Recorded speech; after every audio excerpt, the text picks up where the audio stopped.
থোর, আলু, পটল, কুমড়ো, চিংড়ি দিয়ে একটা চচ্চড়ি করব। কড়াইতে তেল দিয়েছি, চিংড়িটা দিয়ে দিলাম। চিংড়ি ভেজে তুলে নিয়েছি। এই তেলের মধ্যে শুকনো লঙ্কা, পাঁচফোড়ন ফোড়ন দিয়েছি, দিয়ে সবজিগুলো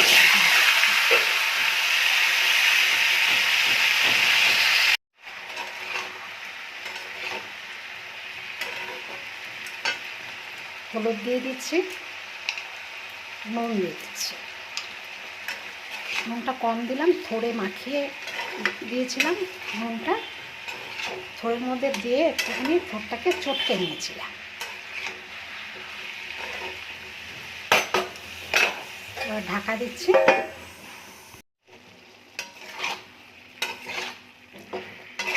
থোড়ের চচ্চড়ি মোটামুটি হয়ে এসেছে, সব সিদ্ধ হয়ে গেছে। এবার আমি চিংড়িগুলো দিয়ে দিচ্ছি।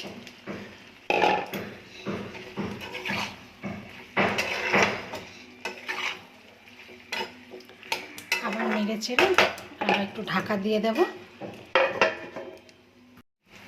থোড় দিয়ে চিংড়ি মাছের চচ্চড়ি কমপ্লিট হয়ে গেছে।